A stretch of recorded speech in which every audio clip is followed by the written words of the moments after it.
Welcome, everyone. This program today is Human Solidarity, One Family Coming Together. This is the second of two lectures in the series, part two. There will be two talks today, Building a Nucleus of a Universal Brotherhood and Sisterhood, and a talk on the prospects and pitfalls of spiritual communities. This lecture series is co-sponsored by the website Universal Theosophy and Associates of the United Lodge of Theosophists, Los Angeles. So as such, everyone is speaking as a student and certainly not as authorities, but we welcome, we'll have an opportunity at the end of the meeting, perhaps for some questions and so forth. Last week, the program was Human Solidarity, One Family, the ties that bind, the poison that divides. And we heard some of those obstacles to human solidarity: racism, classism, genderism. And next week, Saturday, October 21st, the Human Solidarity, One Family, laying the groundwork, where we will have talks on envisioning the civilization of the future and self-reliance and responsibility. It'll be at the same time, 10 o'clock on the 21st of October. There is a recording up on YouTube. Those of you that have joined will have a link by email, and the links to the final series, when they're all completed, will be on the theosophyult.com website under the activities and lecture tabs. So as a preliminary, I'd like to just quote something from Blavatsky's Key to Theosophy that I think is relevant to this series and this topic, where she says, universal unity and causation, human solidarity, the law of karma, reincarnation. These are four links of the golden chain which should bind humanity into one family, one universal brotherhood. So before we get to the presentations, we'll have some readings. Just a reminder that if you have verbal or written questions, you can ask questions at the end if there's time, or put them in the chat feature on Zoom. As a reminder, please keep all microphones muted unless you're speaking during the Q&A session. And to ask a question or make a comment, use the hands up tool so we can recognize, and so you can ask a question or make a comment.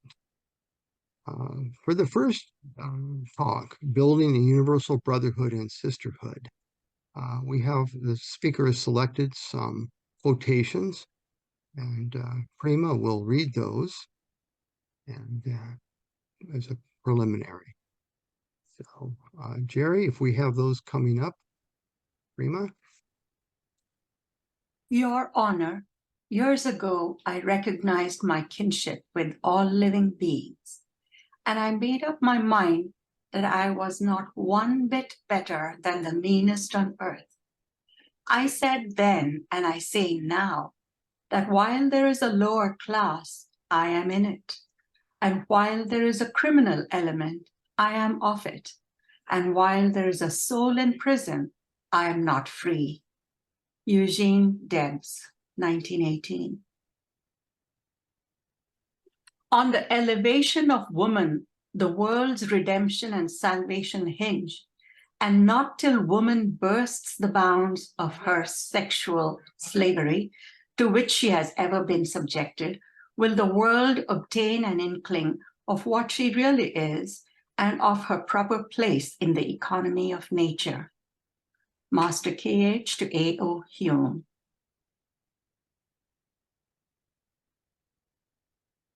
The ever unknowable and incognizable Karana alone, the causeless cause of all causes, should have its shrine and altar on the holy and ever untrodden ground of our heart, invisible, intangible, unmentioned, save through the still, small voice of spiritual consciousness. Thank you.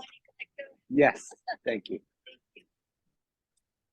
Those who worship before it ought to do so in the silence and the sanctified solitude of their souls, making their spirit the sole mediator between them and the universal spirit, their good actions the only priests, and their sinful intentions the only visible and objective sacrificial victims to the presence, the secret doctrine.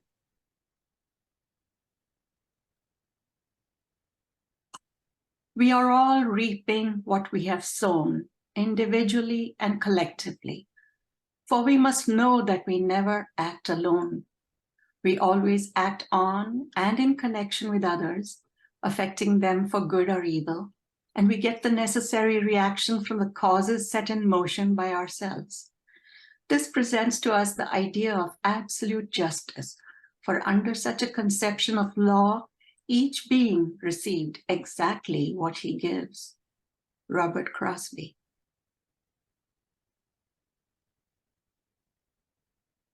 We are really working for the future, laying the foundation for a greater day than this. We are all coming back together to carry on this work if we now take up all our opportunities. We must act from duty now and thus be right for the future. William Q. Judge.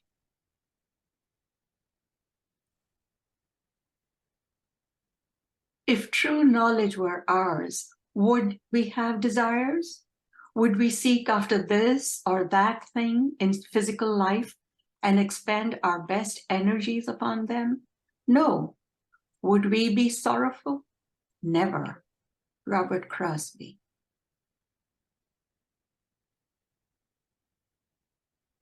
Humanity is the child of cyclic destiny, and not one of its units can escape its unconscious mission or get rid of the burden of its cooperative work with nature.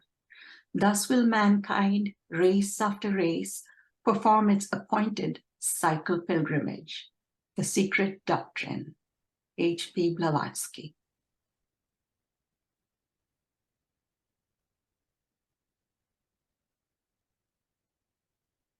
Every student who will strive to make himself a fitting instrument is necessary to the work, to his or her full capacity, soul, mind, and body. It is a fact of tremendous significance to our personalities.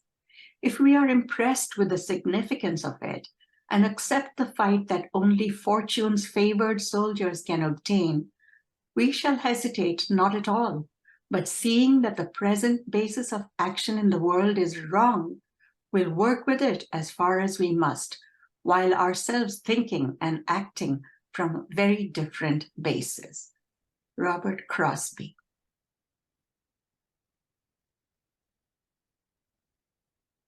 Thank you. Thank you, Prema. Well read. Thank you very much.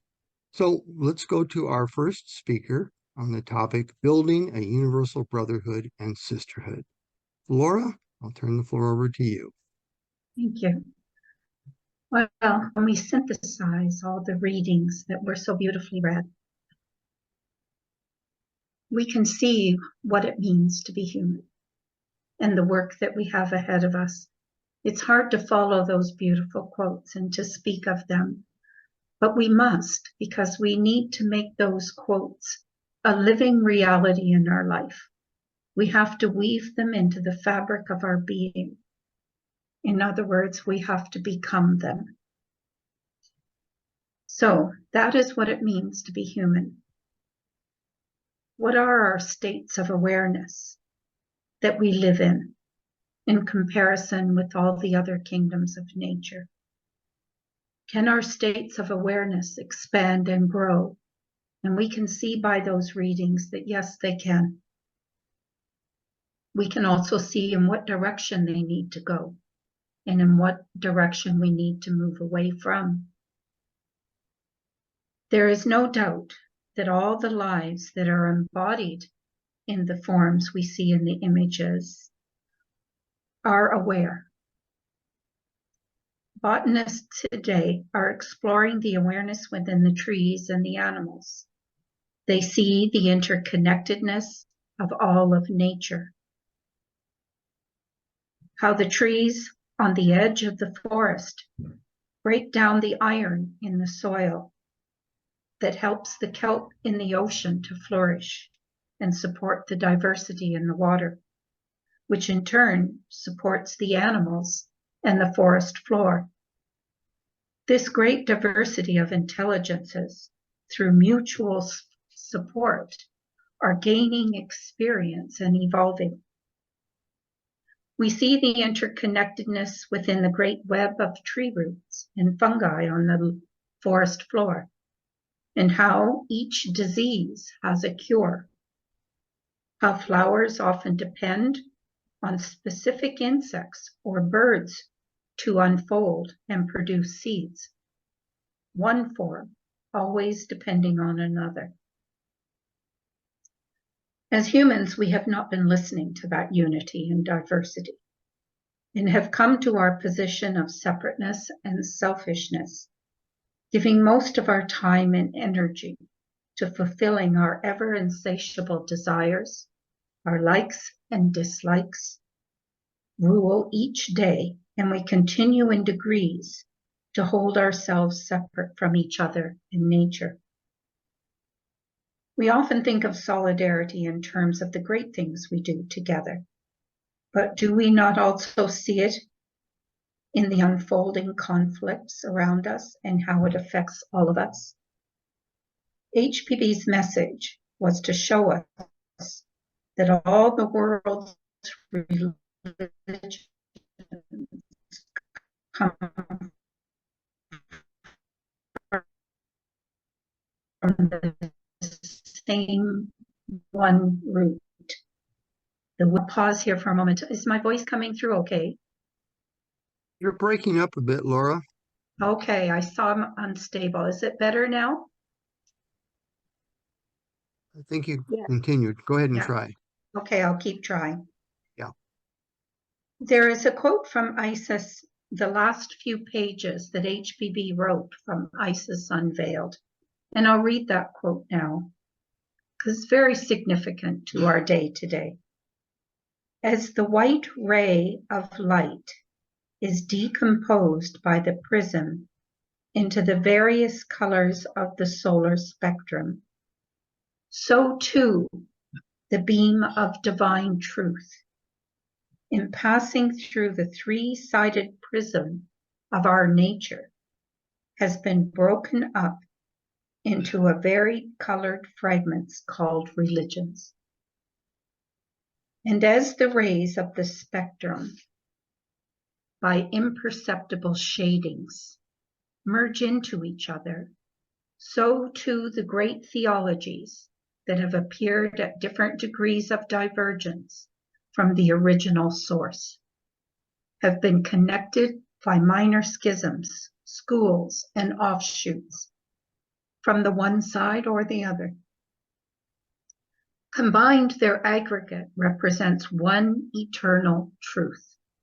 Separate, they are but shades of human error and the signs of imperfection.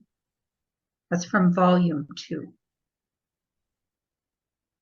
To be free from error and suffering, we must let go of the spokes that emanate from the one and evolve closer to the center through a truer realization of the one self. How easy it would be to walk in the footsteps of Abraham. Thou shalt not yearn or covet possessions. We are to take care of the poor and the oppressed. Or we could follow Jesus, to love unconditionally and to judge no one, to never live in arrogance, thinking we are superior.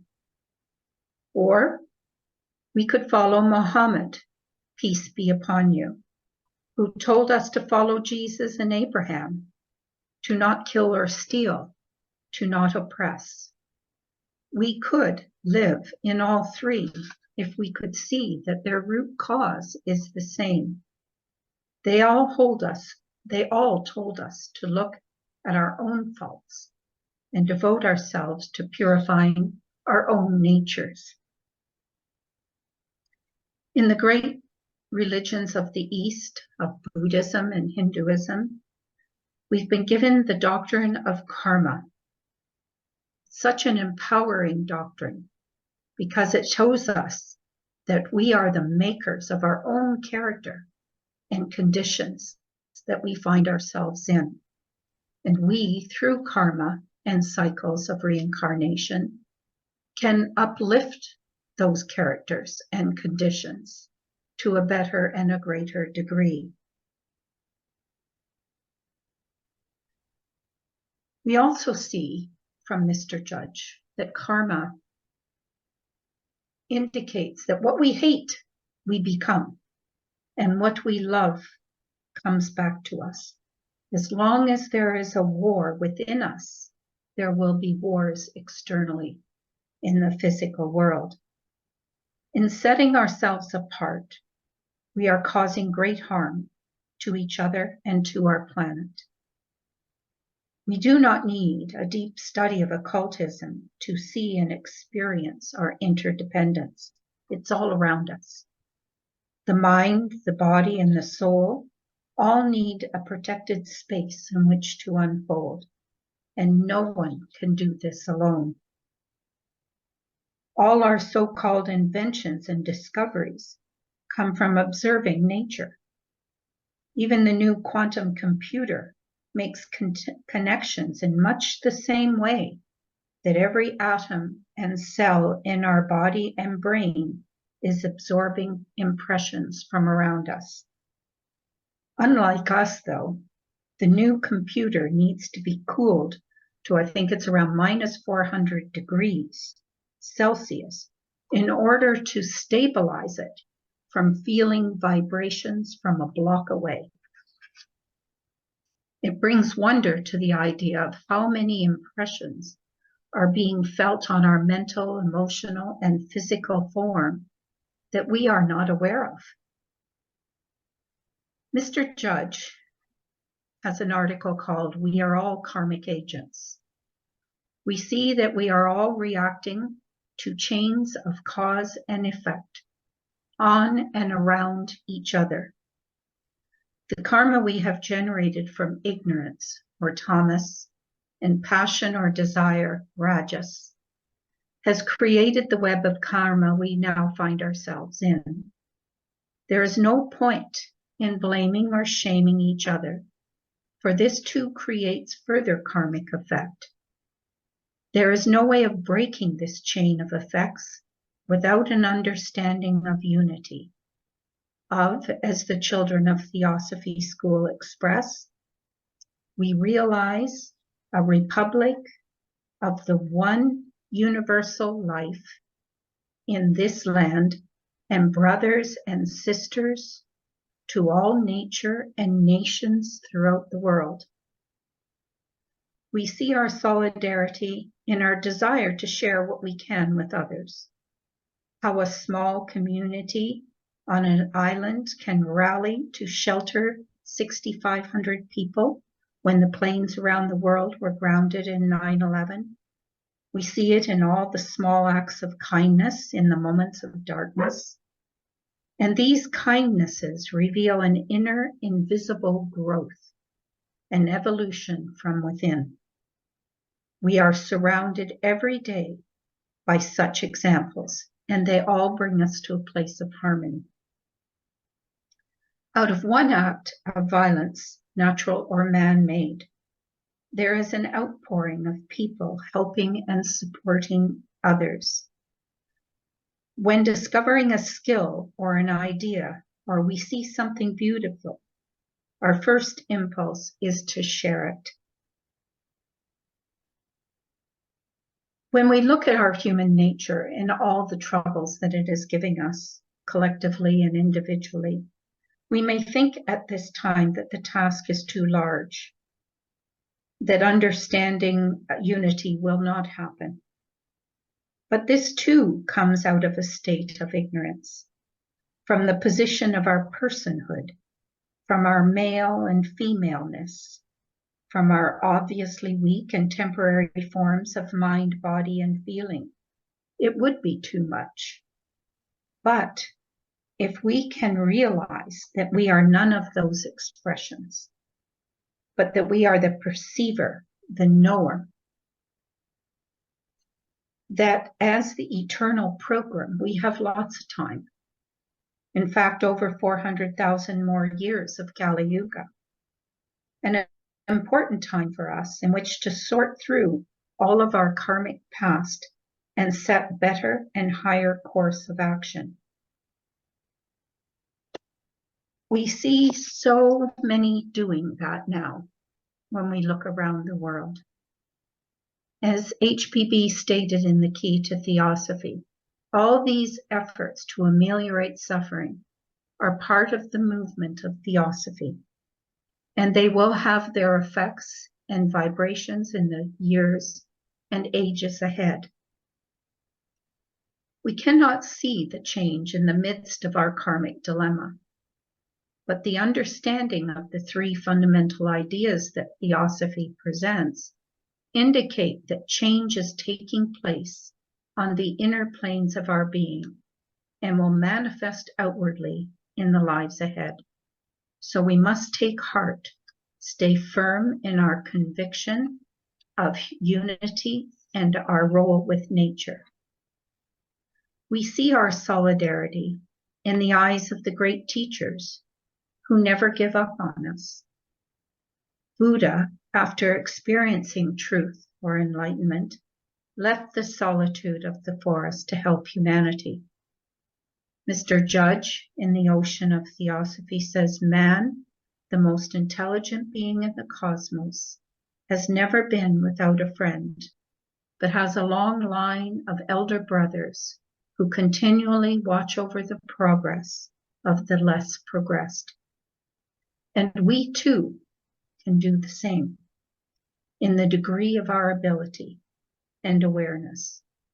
We can realize our solidarity and work with each other to help towards a realization that we are not the personality, but the eternal pilgrim, and to help each other to act as such.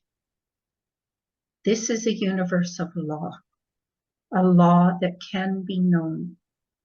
And knowing this law, we can work in harmony with it to plant better causes and thereby better effects.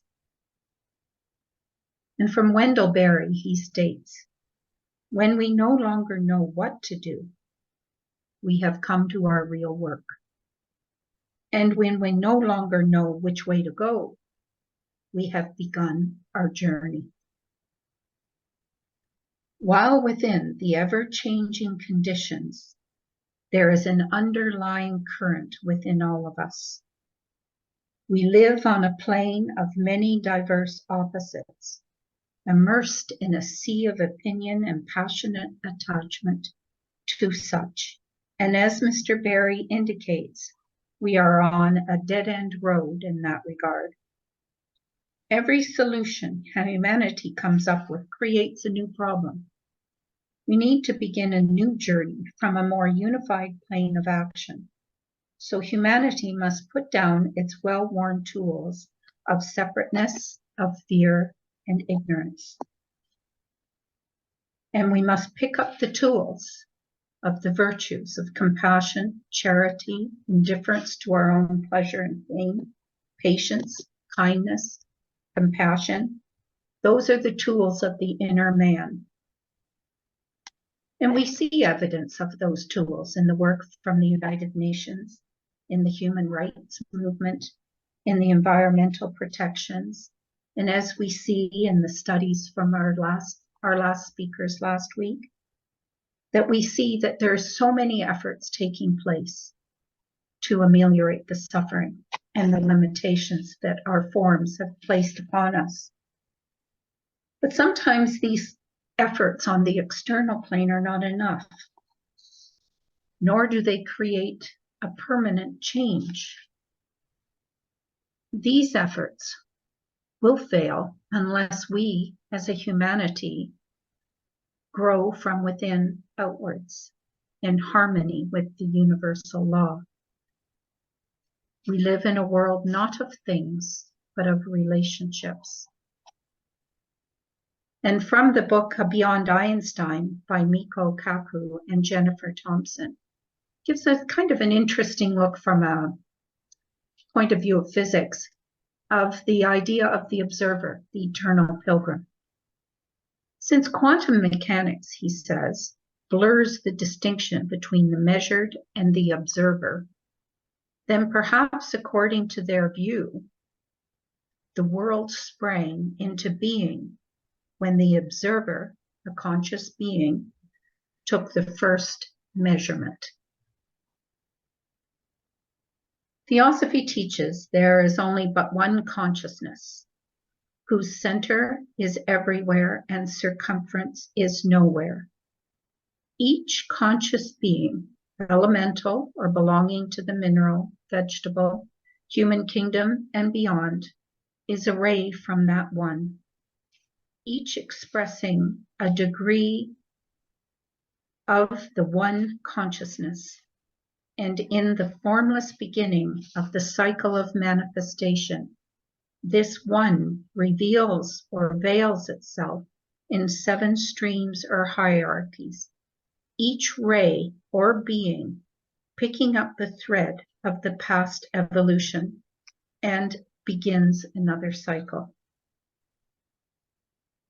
As Mr. Judge states in the Ocean of Theosophy, all forms we see are made up of an aggregate of beings, each gaining experience and impressing the lives drawn to us by karma. We are exchanging these lives with each other every moment, especially when we are in anger or judgment. We risk becoming what we dislike. Through strong thought and feeling, we create our character. Separateness is an illusion. Our experience and thoughts impact all these lives, and they impact us. This is our solidarity. It shows us non-separateness, and it points out that we are a responsible part of all the conditions we are now experiencing. Universal brotherhood and sisterhood, with all of the life visible and invisible, is a fact. To live our lives in solidarity, we should realize we are and will always evolve together by self-effort, but together. There will always be those more aware than us and those less aware, each forming a link. From a truer understanding of our eternal nature, we can begin to reflect the divine through the temporary personal nature. As Jakob Böhm puts it, replace the personal will with divine will. Or, as the Lord's Prayer says, thy will be done on earth as it is in heaven. Or again, act for and as the self of all creatures. So while we sort out our diversity through the pairs of opposites, the seeking equality, respect for others, a search for truth, let us do it from a universal place of unity.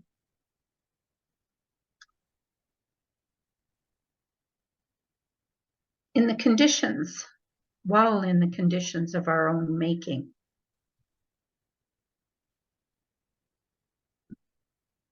it is such a sound of disharmony that we hear right now around us in every direction, on every state of human consciousness.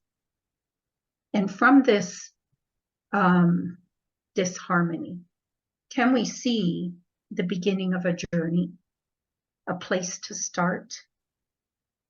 To start maybe by not wanting and having so much, by not living each day by our likes and dislikes, but by, as was said in one of the readings, a sense of duty. This requires a real change on the invisible side of our nature, a change that will become visible with time as the lives we have been impressing begin a new impulse. to realize the great inner battle between the lunar forms of the past with the solar knowledge of who we really are. The voice of the silence becomes more than an inspiration or lovely prose when we see it that it is precisely this battle that it addresses, to live the higher life. Thank you. Thank you, Laura. Well, wonderfully expressed.